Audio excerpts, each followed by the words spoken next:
The Unseen Crown, Esther Rolle's Silent Symphony of Strength by Ruben Kampwhite.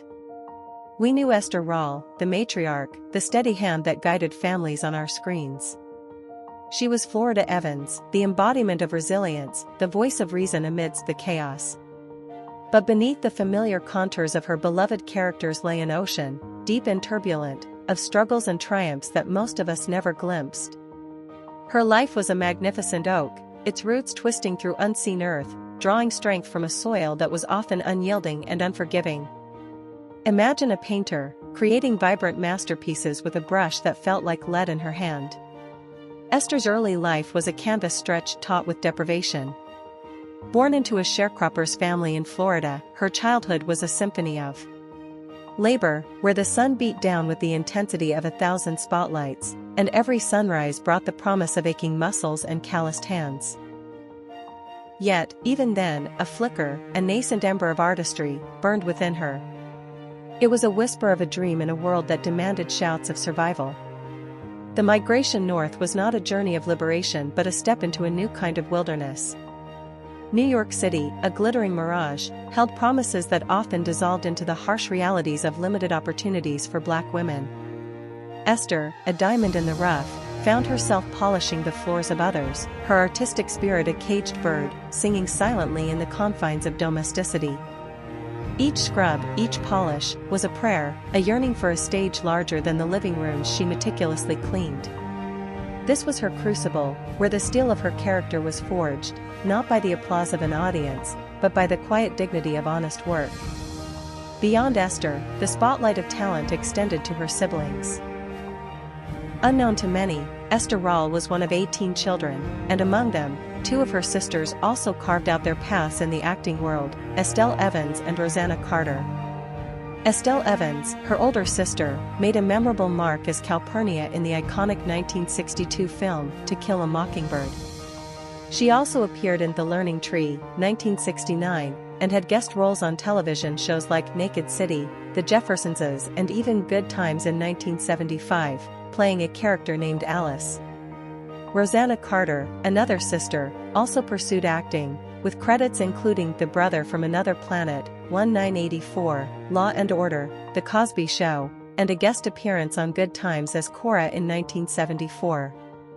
This shared passion for performance ran deep within the Rolle family, a testament to their collective artistic spirit. Then came the theater, a beacon in her stormy sea. It was here that Esther truly began to breathe. But even on stage, the shadows of segregation often loomed, threatening to extinguish the light of her talent. She was not just an actress, she was a pioneer, chipping away at the granite of prejudice with every nuanced performance, every heartfelt portrayal.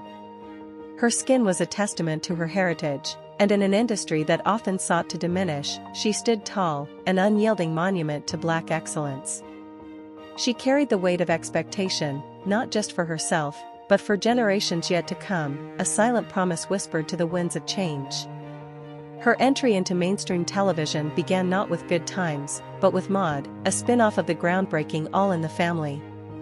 On Maude, Esther Rolle introduced the world to Florida Evans, the no-nonsense, quick-witted housekeeper to the fiercely liberal, yet often condescending, Maude Findlay, played by Beatrice Arthur. Their on-screen dynamic was a marvel of contrasts and comedic tension.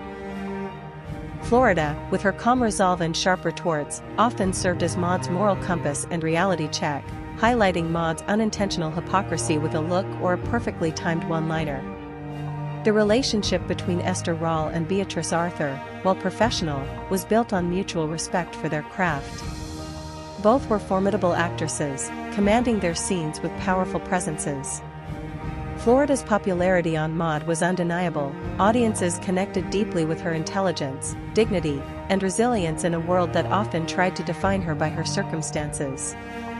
This connection was so strong that Norman Lear, the visionary producer behind these shows, saw the potential for Florida Evans to lead her own series. And so, the character of Florida Evans seamlessly transitioned from the bustling suburban home of Maude to the inner-city apartment of Good Times. This move, however, was not without Esther Rolle's significant demands. She understood the immense responsibility of portraying a Black family on national television, especially one living in poverty. She famously insisted that the show Good Times must have a father figure to dispel the harmful stereotype of the absent black father.